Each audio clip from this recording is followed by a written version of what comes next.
एक आंकड़े के मुताबिक भारत विश्व में दूध का सबसे बड़ा उत्पादक देश है। साथ ही दूध की सबसे अधिक खपत भी यहीं होती है, यानी भारत ना ही दूध का निर्यात करता है और ना ही आयात।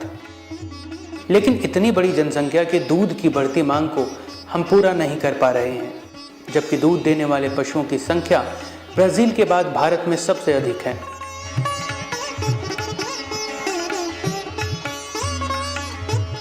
इसका सीधा सीधा कारण भारत में पशुओं की लगातार हो रही अनदेखी है। जहां भारत की अपनी गायें विदेशों में जाकर दूध देने का रिकॉर्ड कायम कर रही हैं, वहीं हम इन्हें नाकारा मानकर सड़कों पर छोड़ देते हैं।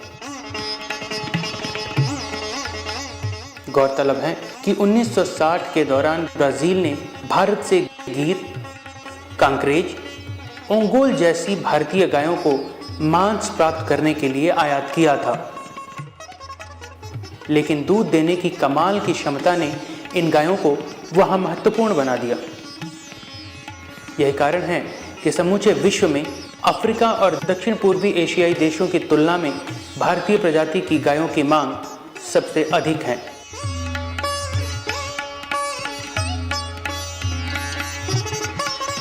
ये बहुत ही दुर्भाग्यपूर्ण है कि हमारे नीति निर्माता और योजनाकार गाय की घरेलू प्रजाति के अहमियत को अब तक समझ नहीं पाए हैं।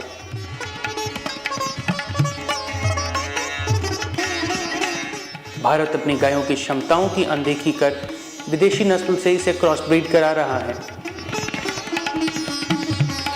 पशुओं की सबसे अधिक आबादी वाले देश भारत में उत्पत्ति संबंधी मिलावट के कारण गायों की करीब दर्जन भर से अधिक भारतीय नस्लें विलुप्त हो चुकी हैं। ये सुनकर आपको शायद हैरानी हो सकती है, विश्व की सर्वश्रेष्ठ गीर प्रजाति की गाय वर्ष में औसतन 5500 लीटर दूध दे सकती है। लेकिन वहीं इसकी तुलना में उपेक्षित पड़ी हमारी भारतीय गायों की उत्पादन क्षमता प्रति वर्ष तकरीबन 980 लीटर तक है। गौरतलब है कि ब्राजील में गीर नस्ल की गाय से एक साल की पूरी अवधि में 9000 लीटर तक दूध प्राप्त किया गया है। यहाँ सवाल यह उठता है, आखिर हम अपनी गीर, कांकरेज और ओंगोल जैसी गायों का विकास क्यों नहीं करते? इन गायों का संवर्धन करने और सही देख रेख करने पर इससे दो फायदे तो हमें सीधे सीधे साफ दिख रहे हैं।